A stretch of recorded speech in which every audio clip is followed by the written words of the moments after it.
Back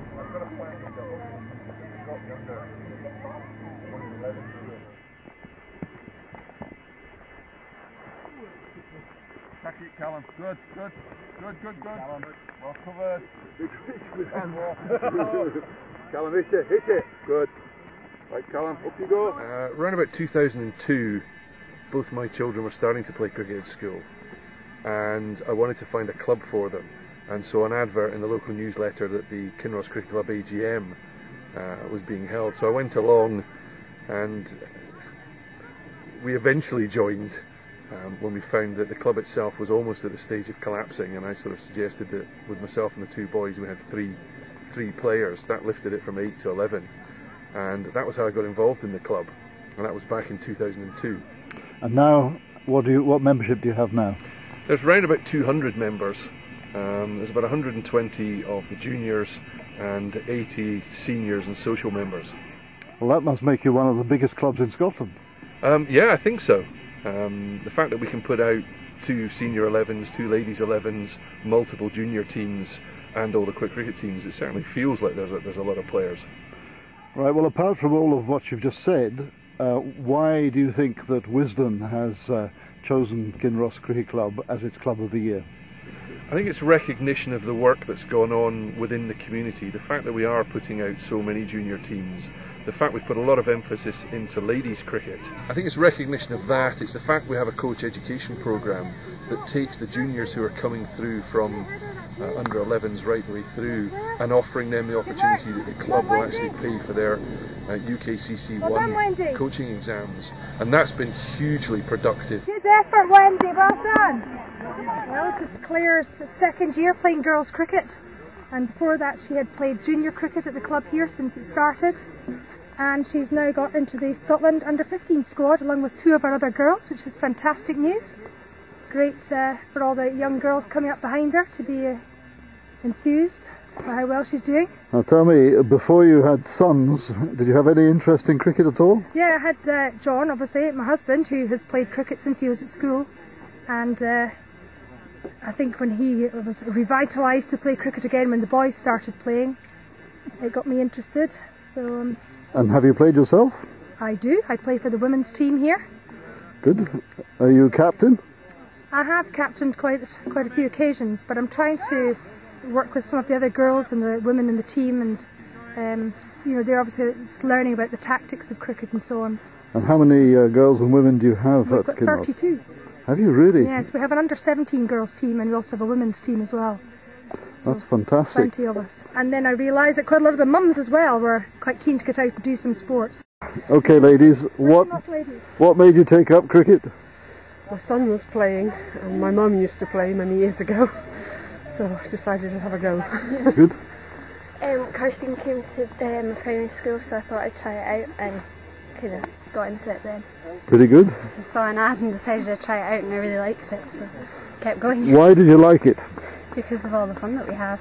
Claire, you've made pretty good progress here. Yeah. What are you in at the moment? Well, I play for the ladies and the under-15 girls Scotland team. Right, John, how did you become involved in getting this ground here? When we were playing down at the Mire, which is a municipal park, we had an away match up at Crieff, and I saw on one of their walls a picture of Sir David Montgomery playing for the team in the 1960s. I knew he still lived in Kinross and had a link with Kinross House, and simply wrote to him and said he might be interested to know that we'd established the cricket again down at the Mire and that Kinross Cricket Club was starting to build. He came along, saw some stuff on a junior night, we invited him to junior awards and then invited him to senior awards, and it was a conversation at the awards dinner where he and I were chatting about the future, and he suggested, had we ever thought of playing cricket at Kinross House? I'd always wanted one. I mean, I've lived here for 50 or 60 years in the house, and all the time I used to play cricket after I grew up. I played cricket quite a bit. I always thought this would make an ideal ground, comparable to some of the English country house grounds, and it's somewhere it ought to have cricket. But the local cricket club was almost moribund most of the time that I was living here, and there was nobody to do it. So Dad said that, you know, Peter and I and him, we would just play for the club to give it 11 people or 8 people. so we could actually play some games, and then it's just gone from there really. And every year we've got a couple more members, and we moved here. It's just hundreds of kids now. It's fantastic. It was only when John Ross and his family started to take an active role in it about 6 or 7 years ago, whatever it was, that it came to fruition, and they were pushing on an open door, and we welcomed them with open arms. Yeah, that was back in sort of 2005. We had the conversation. 2006, we'd moved to the extent of planting the grass wicket. 2007, we really had our sort of first opportunity to play here. We built the pavilion over that winter and into April. One of the nice things was, because we were in the press, we were then contacted by a gentleman now in his late 80s who had played for Kinross in the 1930s, and that sparked a whole lot of new interest in what was going on. So being here has certainly helped grow the club, and it's just such a fantastic venue. And you had to build your own pavilion here? We did. We had to build everything from scratch. There's no power, there is a private water supply, and we were able to build everything from there. Local businesses got involved. We had a local building contractor donated the bulk of the concrete, and it was down to the individuals. We didn't bring in anyone to build it. It was myself and a number of the other men came in, gave up our time and built the pavilion and everything around it. We were lucky that my children at the time we were looking for cricket needed somewhere. And I think it needs more than a John Ross. It needs what we've done here, which is about 20 individuals. We're probably fortunate that really I was just interested in getting everything going and had the opportunity to do it. So what you need is a group of people who can work together, and I think most clubs have that. Cricket Scotland were hugely influential because they helped us. The Sports Council, Sports Scotland, a number of organisations were there. And I think if anything, that's the thing clubs should take away, is there's a lot of help out there, there's a lot of advice, and really all I did was channeled it to the right people within the club. So how do you see the future of the club? We're looking at developing international links.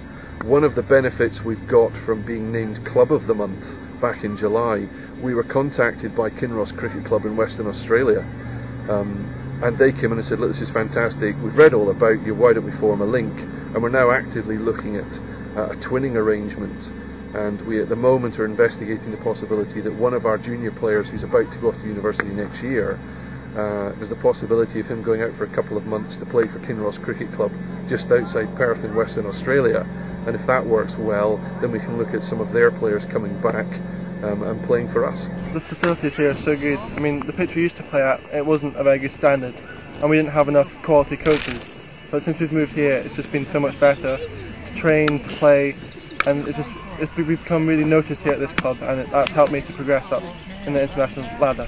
And where are you at the moment? I'm playing Scotland at 18s at the moment, training for the Under-19 World Cup in 2 years. And you, James, you also started to go up the ladder, but you've taken up an alternative hobby. Yeah, well, my music's just this year has really taken off.